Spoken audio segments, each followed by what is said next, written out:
only thing I do. I don't drink and I don't smoke and go out with strange women, so it's the only bit of diversion I have. 99, come in, please. 99, come in, please. 99 to 11. Were you trying to contact us, Bridge, over? The car is strange to me. The steering wheel is on the wrong side, but we'll adjust to that after a while, I'm sure.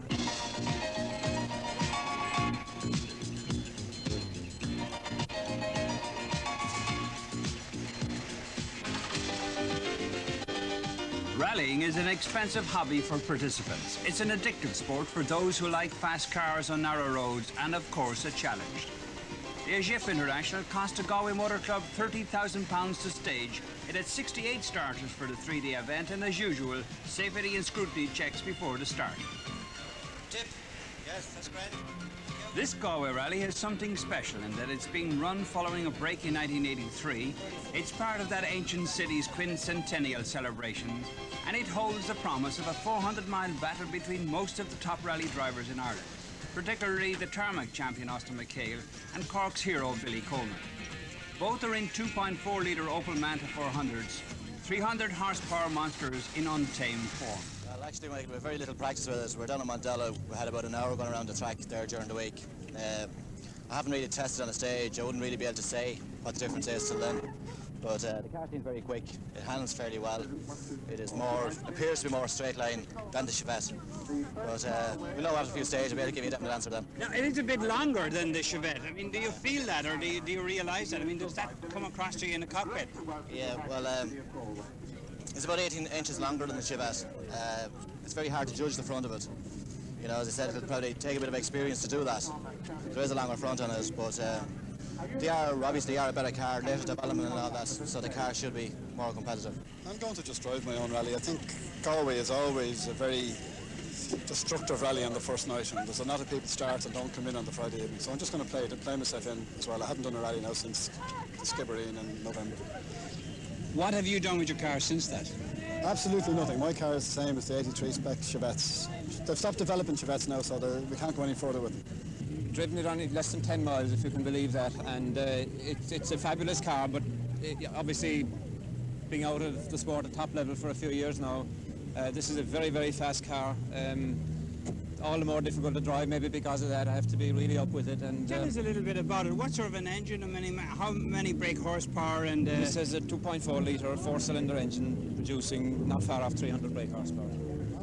That's an awful lot of power. It's really Formula One rallying, isn't it? Well, you want a good grip of the reins anyway, I can tell you. Like, Billy is good. Like, it's a known fact that he is very good, but you know, obviously we're down here to try and win the rally. You know, with Billy Coleman and anybody else. Like, you've got Brendan Fagan there behind us and Richie Healy. They're both very competitive, both very good. So, you know, I say that they'll be there as well. Three excellent drivers and very fast drivers up ahead of you at the moment. But I mean, that could be bad for them, couldn't it? Will it be at each other's throat, do you think? Well, I don't know. I'm hoping so, and that might let me in if this happens. Yeah. You haven't won an international rally, but I know you've been around at near the top. You'd love to win an international, wouldn't you? Yes, my ambition is to win Galway this weekend. There are many hopes and aspirations as crews line up on Friday afternoon in Ayr Square. Mayor Michael Leahy is the official starter, and Billy Coleman, the winner in 1976 and 79, as the top seed, is the first to set off from the start ramp in front of a huge and inquisitive crowd.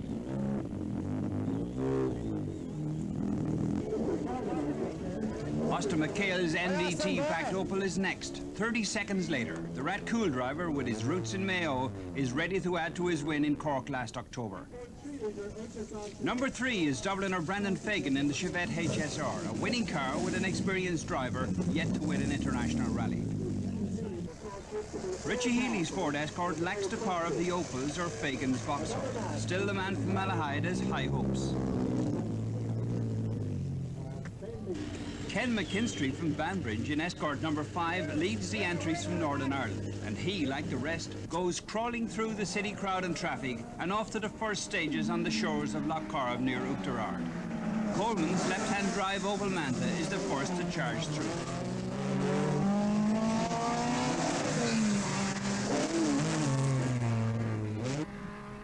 But Brendan Fagan and his co-driver Ronan McNamee are fastest over the opening miles. Healy, McHale, Coleman and McKinstry make up the top 5.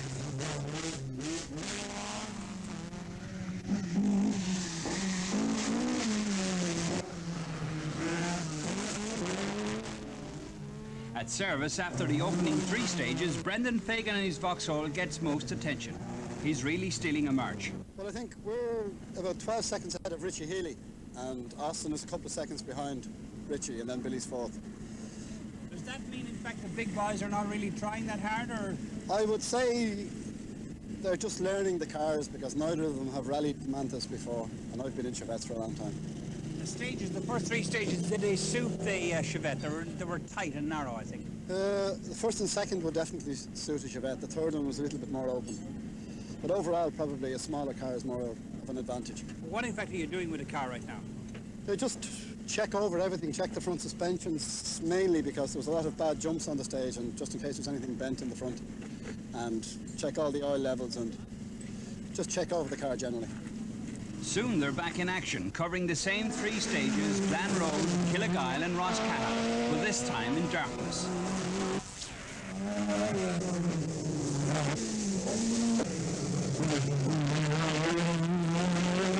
It's now the turn of Austin McHale to lead, and Coleman's co-driver Ronan Morgan keeps us informed of the placings.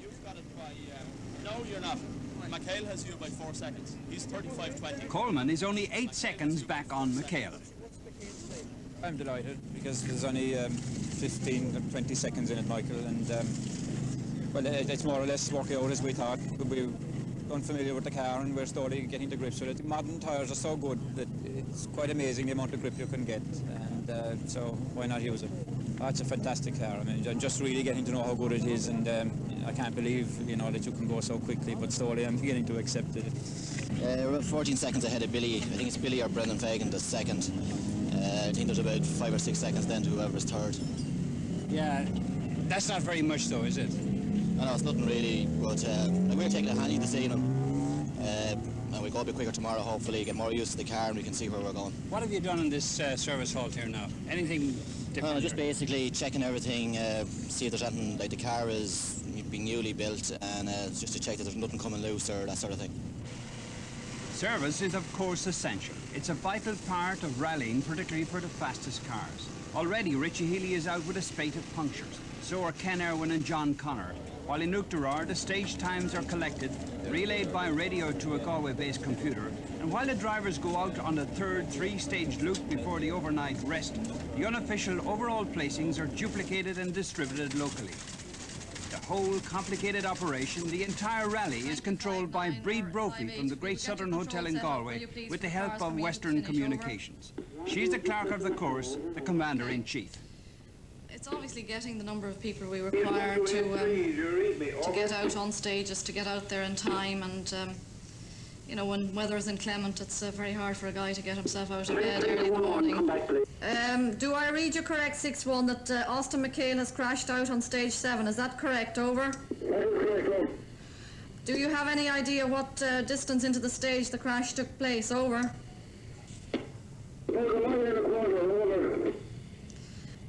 Did you require to send an ambulance in? Over? No, I did not. So Austin McHale and Christy Farr are out on stage 7. Both are safe. They left the Glen Road stage and were joined minutes later at the same spot by Jack Lyons' escort, which was 6th on the leaderboard. Right, I probably know the spot. Over. And as the 56 cars still running head back to Galway City, the computer indicates the placings and the lineup for Saturday. Well, the position is with all Friday stages completed, 9 stages. Billy Coleman is in the lead by 7 seconds from Brendan Fagan, from Ken McKinstry, Billy Connolly, Pat Dunyan, Ian Donaldson. And that means that Billy Coleman will be number 1 on the road tomorrow.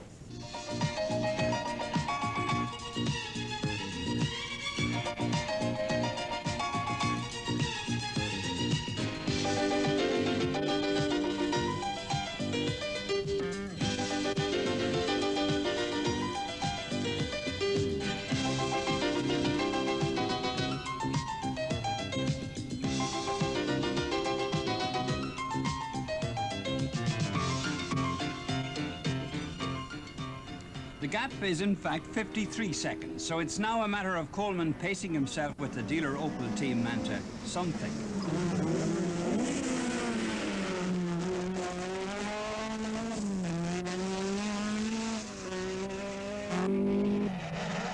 After just 2 stages, Fagan into Vauxhall has pulled more time on the leading Open. Is the Corkman taking it easy with the new car? If so, it's a dangerous tactic.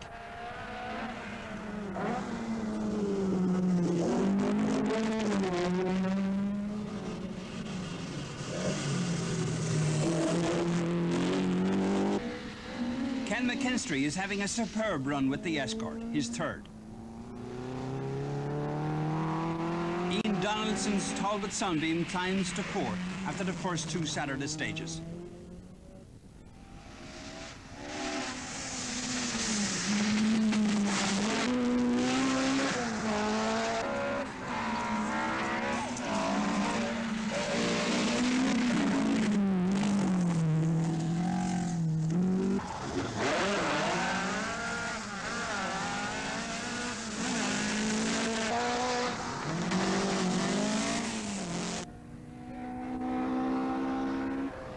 Joe McHale in Vauxhall number 7 is 5th after this stage, Bowleybeg.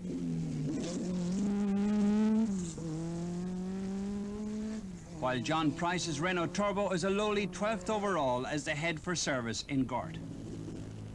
Coleman's Manta comes in with a soft front tyre. He's now 30 seconds up on Brendan Fagan, and the rally leader has plenty of service and spectator support. But Billy proves himself a realist. He knows why he lost the time and what are his problems. We've had this puncture now. We appear to have picked up something on the tyre, and it's caught the tyre, and we lost a little bit there. But anyway, I haven't been driving particularly well this morning, so I'm taking a long while to wake up, I think. But I'm going to have to get to grips with it now, I think. Right, but you're not that concerned. I mean, you still have a smile on it. Well, you know, they say to win you got to finish, you know, and it's a question of pacing really at this point. Conditions are very dodgy this morning. There's a lot of mud on the road, and it's rained overnight, so really you've got to be very cautious, and I'm just trying not to make a mistake and then let it all slip away. So, but we're going to have to take some time back now, I think, in the next 3 or 4 stages. The loop of 3 stages, Castleby, Bowleybeg and Lough Cuatra, will be taken twice more today, so service is vital. The Egypt Galway International, after only 24 hours, has created a special atmosphere and has a real raging battle for the coveted first prize of £1,500. And Brendan Fagan has the situation summed up to a T. Well, I think Ken McKinstry and Joe McHale were also taking time off Billy. I don't think we went that much quicker. I think Billy slowed up a little bit. I thought the Manta would go better on the open stages, but I think because it's so slippy, on the Manta, if you get it turned sideways, you know, you have a problem. Others have problems. Broken suspensions, twisted metal, and dented pride. But it's back on the road again for the cavalcade. Coleman's Opel is fastest on stage 13.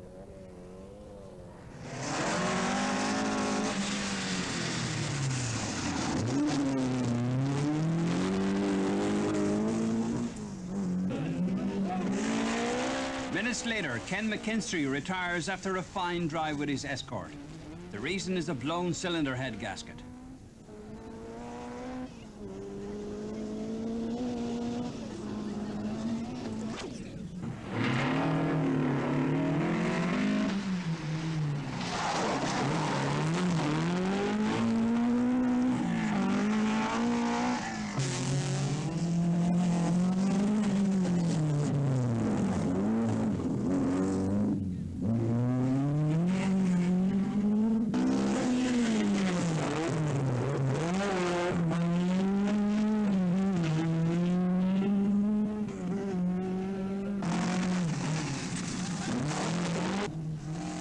Fennell's Sunbeam has climbed into the top 10. Joe McHale goes through 4th overall. Could he replace Brother Austin as leader? And the immaculate Ferrari of England's Tony Worswick is credited with 10th place.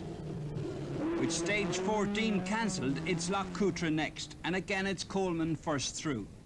But once more, Brendan Fagan takes time from him. It may be only 7 seconds, but time reveals all in rallying.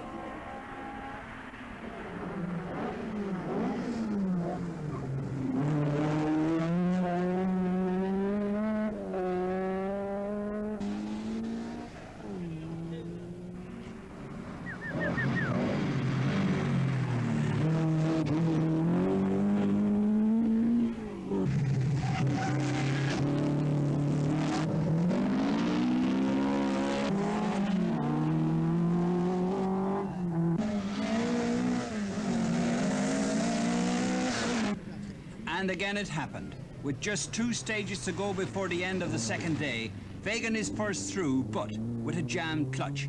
And Billy Coleman is late. Every second counts on a special stage, and the leaderboard is turned topsy-turvy. Frank Fennell finds the Sunbeam underpowered. And the spectacular Alan Fraser is up to 6th. And with Billy Coleman still missing, Joe McHale is getting closer to the new leader, Brendan Fagan. And Coleman's Opel comes charging through almost 10 minutes adrift.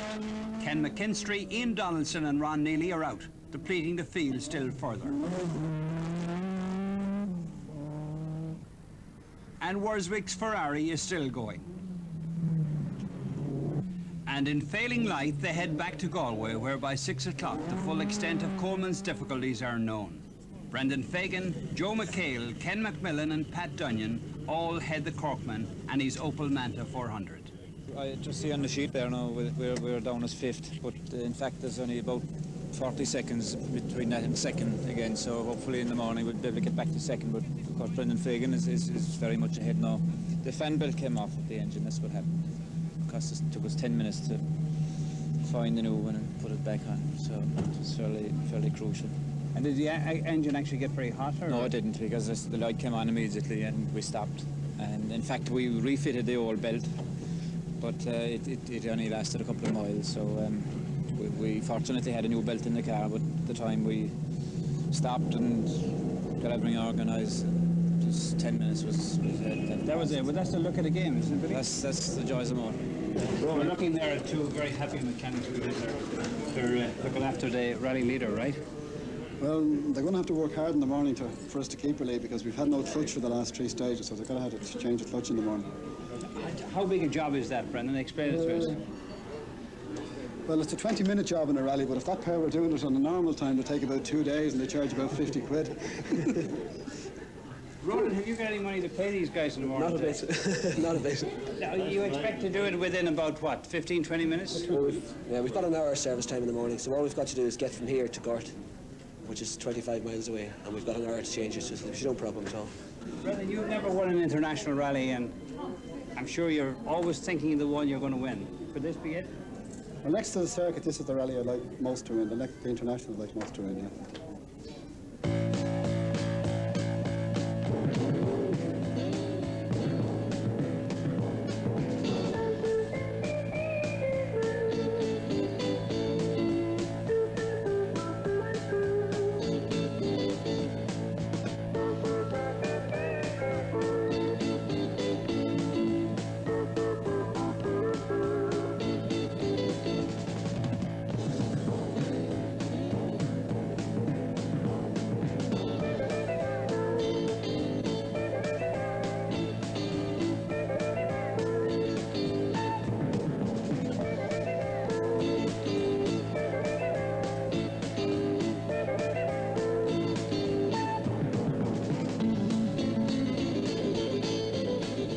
We're just discussing the best way to approach this problem. Hopefully we won't have too many problems, but we're just hoping that nothing goes wrong and we can get the gearbox changed. That's the main problem at the moment, and the clutch. And if we do that in time, we'll then be concentrating on doing a general service. This is what Ireland's front row could do next week. Hopefully he'll be stopping there for 15 minutes before they can come into control in here, and hopefully we're going to be able to push the car up here so it'll be cold, and that'll save us a bit of time with the exhaust being cold and the gearbox being cold. Introduce us to the lads here. This is Sean, Mick, you know, and Martin Plant. Okay, are you all Dubliners, you are? Yeah, we're all Dubliners, yeah. The operation calls for the precision of a team of surgeons. Not only have they to remove the offending part and replace it, but they have to leave the Chevette healthy enough to tackle 6 more stages on Sunday afternoon.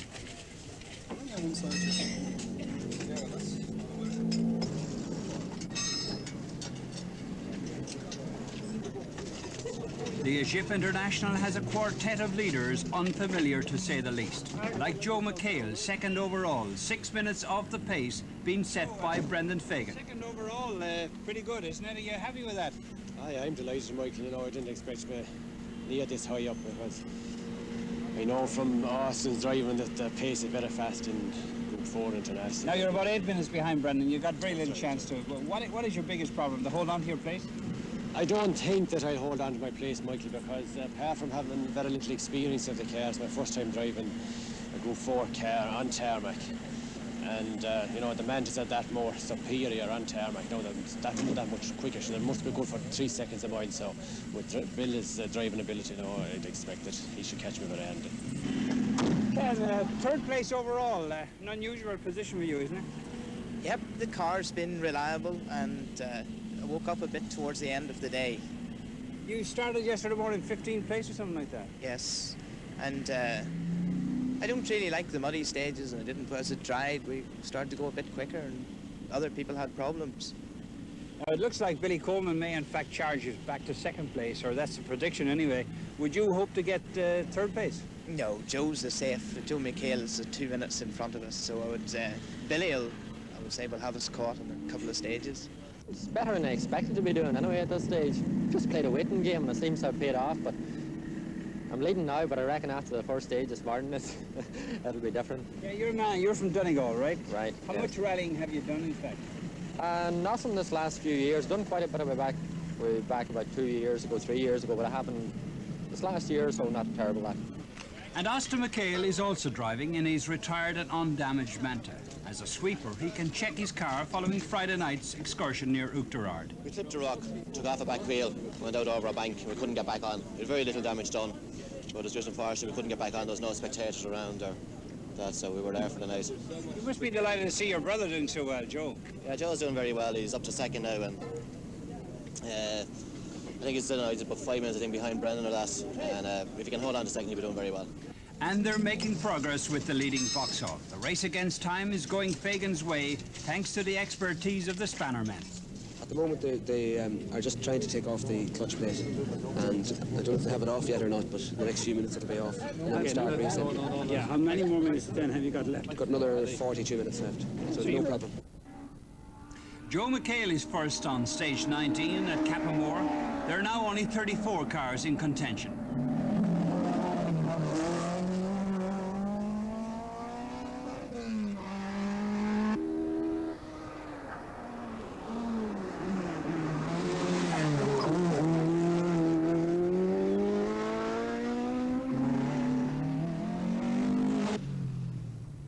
Fagan comes through 3 minutes late. There will be a 30-second penalty, but now he has a healthy car.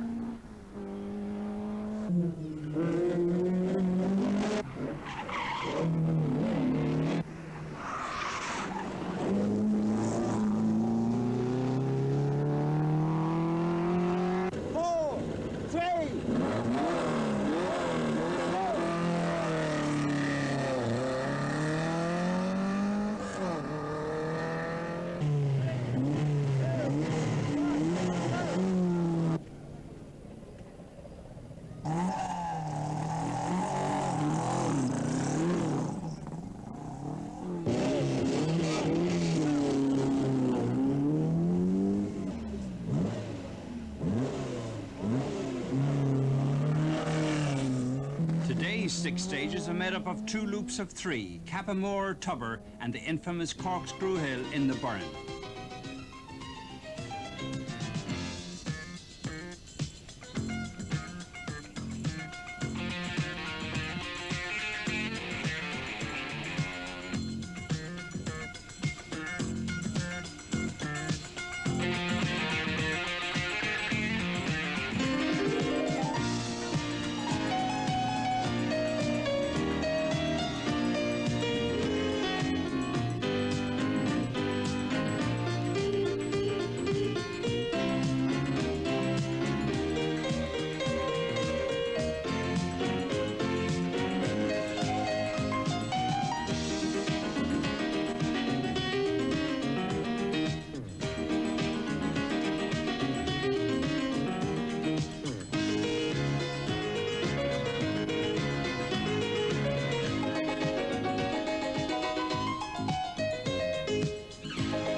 Clare look delightful in the greenery, Coleman is fastest over this 21-miler first time through, and he has climbed to third behind the Vauxhalls of Fagan and Joe McHale.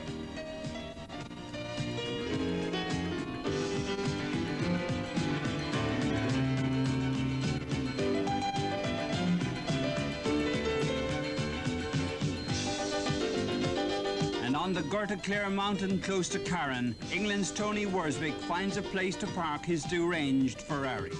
Bumps and walls are too much for the beautiful car. At Tubber Village, Osta McHale is proving to be the fastest sweeper of all times, while brother Joe in Vauxhall number 7 was doing his utmost to hold on to that second place.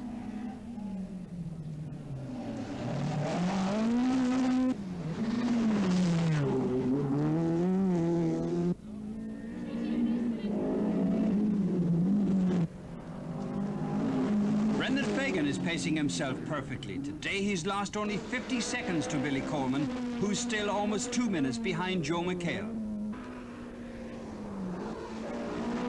But there are no certainties in rallying. Billy Coleman knows that, Brendan Fagan fears that, and what of Joe McHale's second spot? Joe's after getting punctured. Yeah, that, yeah. You didn't hear much about it, did you? 9 minutes. So that would drop him down a fair well down, yeah. Dropping down, I said about fourth, fifth. That's disappointing. Yeah, it's a pity. He was going very well, you know. He was holding time all morning. He was staying up with Brendan and staying up with Billy, you know, so it's unfortunate he was getting punctured. First car through the final stage near Shan Aglish is Ken McMillan with the escort. The driver from Jordanstown is third overall. Donegal's Pat Dunyan in the Sunbeam Lotus is fourth. His brother Michael is sixth in a Chevette, only seconds behind the best visitor from Britain, Keith Edwards, in another Sunbeam. Billy Coleman cruises home in second place for the dealer Opel team. The man we were dicing with, Joe McHale, it appears to have had a puncture, and that would put us in second. We're still waiting for Brendan Fagan here. Brendan actually started the stage behind us, but if he doesn't finish, we'll win, and if he finishes, we'll come second. In rallying, happiness is reaching the final control and on time. Brendan Fagan wins his first big rally in 15 years. The motorcycle dealer from Dublin is congratulated by his closest rivals. For Breed Brophy, the lady in charge, there is the end in sight, a special kind of happiness. I'm very pleased with it, Michael. Very, very happy the way everything has gone. We had very few problems considering the huge job it was and the number of people we had to get out marshalling and all the rest of it. It's gone very well. Have you really had time to think about the result that's going to come up? Not really. In fact, I wasn't really quite sure until a while ago who actually was leading. My mind was on other things all along. I know you had a lot of help and you had a lot of people encouraging you here in Galway to do the job. Is that right? That's right. We got tremendous assistance this year, particularly from the Chamber of Commerce, who helped us in raising enough money, and then Jeep came in as major sponsor. So all in all, we've got very, very good help this year. There are now the victory laurels, the kisses, champagne and memories for the winners.